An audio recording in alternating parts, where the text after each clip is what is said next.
Hey guys, I'm Dr. Buffy and I'm here on site at a nursing home facility, and I'm super excited because we're going to be able to demonstrate some environmental cleaning practices and more so of what not to do in cleaning your resident rooms. So I'm here today and I'm going to introduce my dear friend, Rosie.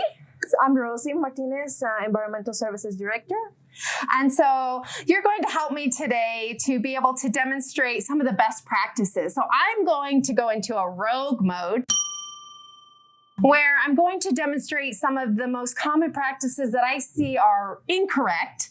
And I want you to help correct me in what you would see perhaps in your facility when we're cleaning a resident room. So the first thing I'm going to do is I'm going to go into the resident room. I knock, I ask if I can come in and clean their room. I introduce myself, see if I can clean the room.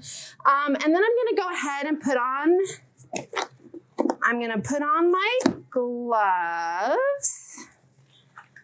And it's really good that the gloves are here. So I'm going to go ahead and put them on.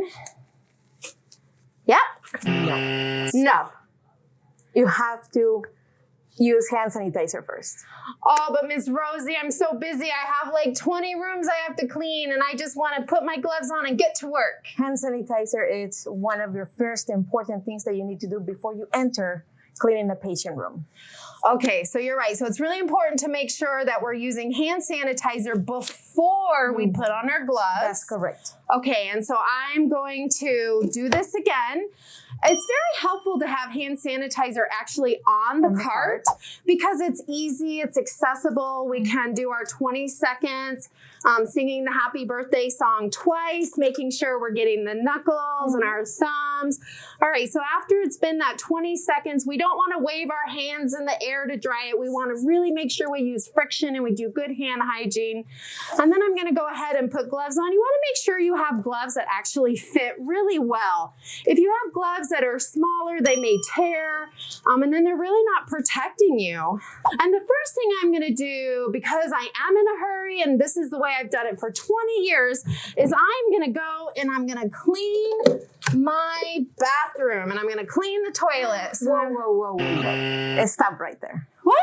You're doing it wrong. How am I doing it wrong? You have to do the clean to the dirtiest.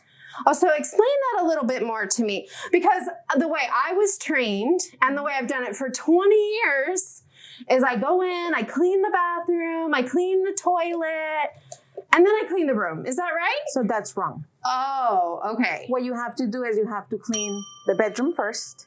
Okay. The cleanest areas.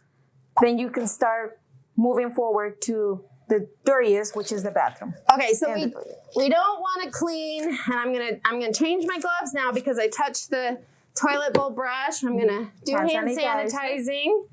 So this is real important because if we mess up the process, we have to do a lot of hand sanitizing. I'm gonna put new gloves on. So you're telling me that I need to clean the resident room first. That's correct. Not the restroom. No. And the reason being is we want to clean from the cleanest to the dirtiest in a clockwise, counterclockwise manner. We want to make sure that we're going from the highest to lowest and leaving that restroom last. So I'll go ahead and then get my spray. Your hand sanitizer. You already did. I did my hand sanitizing. No, that's okay. So I've got my chemicals here. I've got my rags and my hand towels, and now I'm going to go clean in the room. So I'm just going to spray here and wipe it down. Spray and wipe it down. I might come over here. That's not the right way to do it. Oh, yes. Tell me more. So this is how you're supposed to do it. You have to spray all the high-touch surface areas. What's a high-touch surface area? High-touch surface areas will be anything that we touch, anything the CNAs, the nurses, doctors, patients, they touch. It will be handrails, grab bars, the AC, your blinds, your doorknobs, telephone. That would be your call light and bed control. So some of those most commonly touched areas. That's correct. Okay. That's the first thing you need to spray. Let's sit your disinfectant for the 2 minutes, which is the killing time. Now, can different products have different kill times or dwell times? So you have to follow the directions for that specific chemical. Okay, and what if I don't know? I mean, I'm just grabbing what I have. How do I find out? Read your label. Okay, so it's on the label.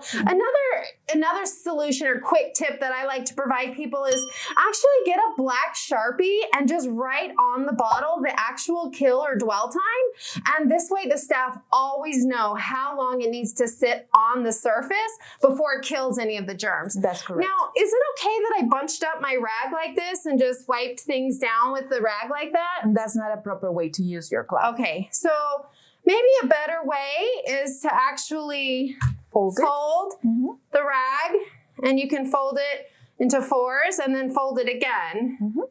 And then you can actually wipe down the area. And when you go to a new area, you can turn it over so you're always using a clean side, correct? That's correct.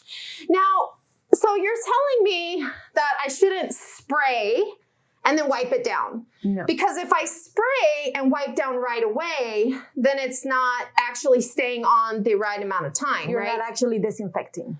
You're just spreading the germs.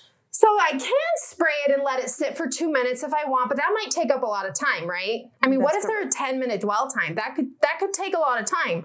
Another thing I could potentially do is spray the rag, which is fine, and then you can wipe the areas down. The problem with this is you may not get enough of the chemical cleaner disinfectant to actually stay wet for the 2 minutes. So one thing that I actually recommend is having your towels already soaking in the cleaner disinfectant. Now I've cleaned my room and I'm gonna clean the restroom.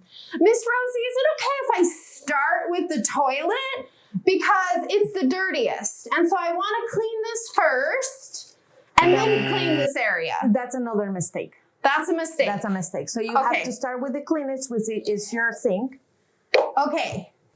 Once your sink is done, your shower head, your bathroom is good, then you proceed to your toilet, which is the dirtiest from the bathroom. And what I commonly see is actually people cleaning the toilet first, or even these handrails. And the handrails can be really dirty. So we want to make sure, just like you said, we start off and we use the same process of folding our towels. We clean in that clockwise manner or counterclockwise manner. We clean the actual mirrors, and then the sink, make sure it's really clean, the shower, then we want to clean the rails, and then the toilet, right? That's correct. Well, thank you so much You're for welcome. going through this exercise with me. It's really important to understand those common mistakes. Believe it or not, I see those across the country, and you're doing such a fantastic job that I really wanted to showcase you. Thank you. So thank you for taking the time today. Thank you for the opportunity.